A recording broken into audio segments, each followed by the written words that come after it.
Okay, welcome to this segment. You want to talk about a hit piece? I know we did one on the Sons of Silence the other day where the feds came out, said, well, this guy might have had a connection that they never proved. Well, this one is even worse out of the Associated Press. This is just a total hit piece. Totally hit piece. Okay? Whatever you think of the Pagans, this is pretty bad. Here's what I have to say. It is time for you clubs to get out there and get your side of the story out. Listen to what this article out of PIX 11 says.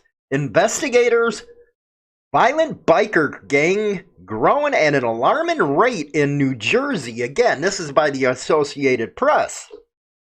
Trenton, New Jersey, a violent biker gang that is involved in illegal drug trafficking and considers women to, get this, guys, this is coming out of a newspaper, blow dogs, is growing in New Jersey at an alarming rate, state investigators said Wednesday at a public hearing. Oh, yeah, we're going to believe the investigators, right? Yeah, huh? I got something coming up. It talks about a cop.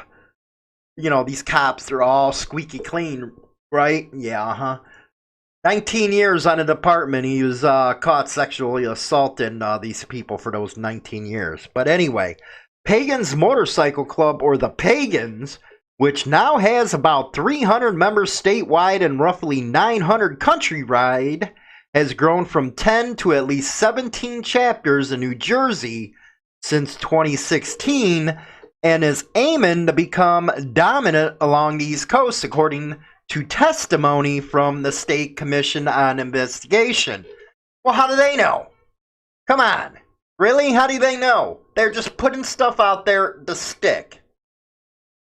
The commission outlined detailed allegations against the gang, including showing surveillance video depicting an attack on a rival gang member at a gas station in full daylight during a more than 2-hour public hearing. You know what? I actually did. It's funny, if you go, it was a parody story and it raised a lot of eyebrows. But I put in there until the clubs get out there and start doing some PR work, the state, the government's going to start turning people against them. And not even 2 days later, after that article was written, look what's happening. They're holding public hearings on this stuff. Investigators said the gang is involved in illegal drug trafficking, particularly of meth, as well as extortion of local businesses. Okay, now they're comparing them to the outfit. Quote, it's alarming to see such a drastic change in such a short amount of time, said Commission Agent Edwin Torres. 3 men the commission identified as club members were called as witnesses but declined to answer questions, citing their Fifth Amendment right. Hugo Nieves, identified as the club vice president, added that it's not the club policy to engage in criminal activity. Well, rock on, man, claiming the Fifth Amendment. This reminds me of the old Robert Kennedy hearings against the Cosa Nostra. That's what they're trying to do here. Investigators said the growth coincides with the new national leadership of the club, as well as the ability of prospective members to simply pay to join the gang. That is horse crap. They're basically saying the Pagans are a mail-in club. That is horse crap. The Pagans have been around forever, and I guarantee they're not doing something like that. Previously, members were required to go through what could be called a lengthy initiation period that included going on a number of rides with members. See, they can't even get that right. Audio recordings of unidentified witnesses. Oh, we got unidentified witnesses. It's kind of like the sources the government uses, but you can't identify them, right? Said to be former members, detailed some of the inner workings of the club, specifically that only men could join. Okay, that goes for any club. And that black people were excluded along with women. They said the group allows Puerto Ricans to join as the club has started chapters on the U.S. island territory. You see how they automatically go to that race card crap? And, in this Me Too society, they're going to throw women in there? Come on. Told you this thing's a hit piece. The witnesses also said that if members were in prison, they could seek out the Aryan Brotherhood for protection while behind bars. Well, they're talking about the ABers. The ABers are mostly out of the California system and down in Texas. And it's usually the federal where the true AB is. Yeah. Okay. Yeah. What do you got? Some, undercover ABers up on the East Coast that I don't know about? Come on. Really. You might have freaking, other white groups, but they ain't the AB.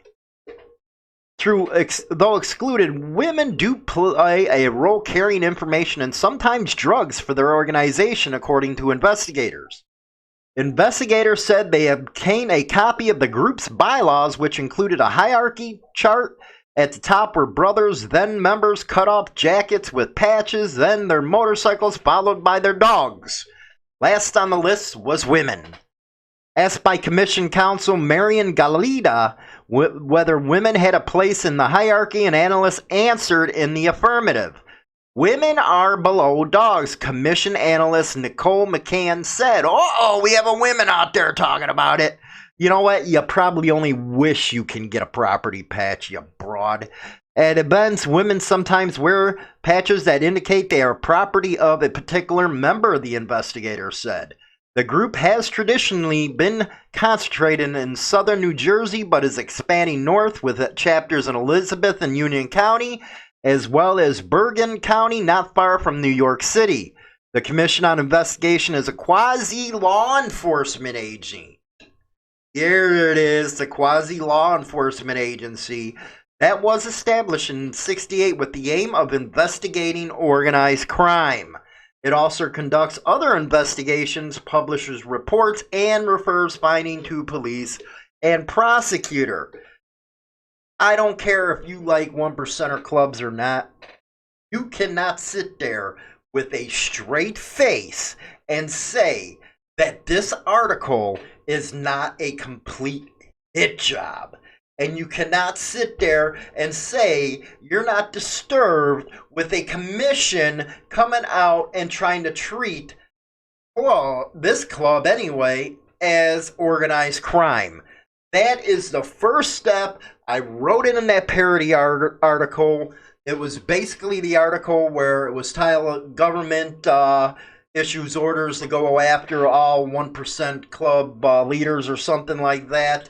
And people were like, nah, that can never happen. No, that can't ever happen. Well, you know what? You just seen a couple days later, this story coming out, and the intensity of these law enforcement agencies to go out there and use their partners in the media, fake news, by the way, to get people worried about the Pagans moving into town. So, the clubs, you better get a PR guy or something like that, because I did talk about that in one of the articles that I did. You remember that thing that went down in Denver. Now, the Iron Order was there and the Mongols. Now, after it happened, the media was all on the side of Iron Order until the Mongols came out and gave a press conference. Then everything switched. The whole narrative switched. There was articles coming out that, the cops were in there messing with real outlaw bikers. They totally took them to task. That's what you need to do. Because this kind of stuff is just ridiculous to sit there and take that kind of crap, man. Anyway, let me know your thoughts in the comments section below.